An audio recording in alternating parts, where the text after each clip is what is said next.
بسم اللہ الرحمن الرحیم۔ ایک بادشاہ جو بہت ظالم اور جابر ہونے کے ساتھ ساتھ بہت مغرور بھی تھا، اس بادشاہ کو اپنی سلطنت اور طاقت پر بہت ناز تھا۔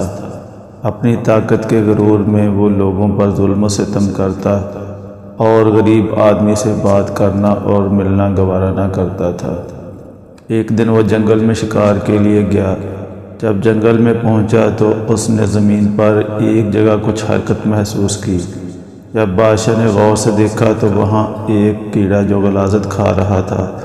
بادشاہ نے یہ منظر دیکھتے ہی ناگواری کا اظہار کیا اور بہت حقارت سے کہا کہ اگر اللہ تجھے بھی پیدا نہ کرتا تو کیا ہو جاتا۔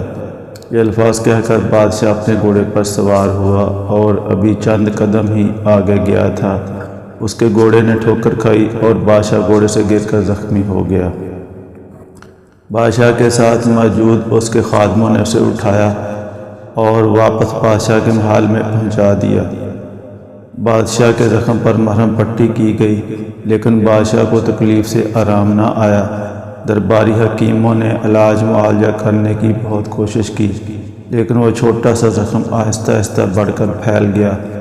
اس زخم کی وجہ سے بادشاہ کی تکلیف میں بھی مزید اضافہ ہو گیا، جس سے وہ چلنے پھرنے سے بھی عاجز آ گیا۔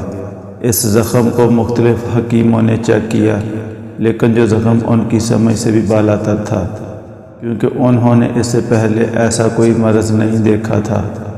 اس لیے ان میں سے بیشتر حکیموں نے بادشاہ کو موت کی پیش گوئی دے دی، لیکن بادشاہ نے اپنی موت کا انتظار کرنے کی بجائے دوسرے شہر کے ماہر حکیموں کو بھی طلب کر لیا۔ اسی دوران ایک حکیم نے بادشاہ کا غور سے معائنہ کیا تو بتایا کہ بادشاہ سلامت، اصل میں آپ جس جگہ گرے تھے وہاں کوئی غلاظت پڑی تھی جس کے جراثیم آپ کے زخم میں موجود ہیں۔ اس کا اب ایک ہی حل ہے کہ جنگل سے ایک مخصوص قسم کا کیڑا ڈھونڈ کر اسے زخم پر لگایا جائے۔ بادشاہ نے بغیر کسی انتظار کے سپاہیوں کی زیر نگرانی حکیم کو جنگل کی طرف روانہ کر دیا اور وہ کیڑا ڈھونڈ لایا اور اس سے بادشاہ کا علاج کیا۔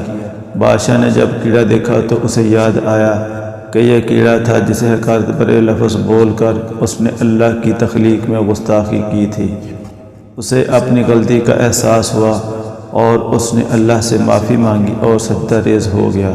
اس کے بعد بادشاہ کا زخم ٹھیک ہونے لگا اور چند ہی دن میں بادشاہ بالکل شفا یاب ہو گیا، جیسے کوئی مرض تھا ہی نہیں۔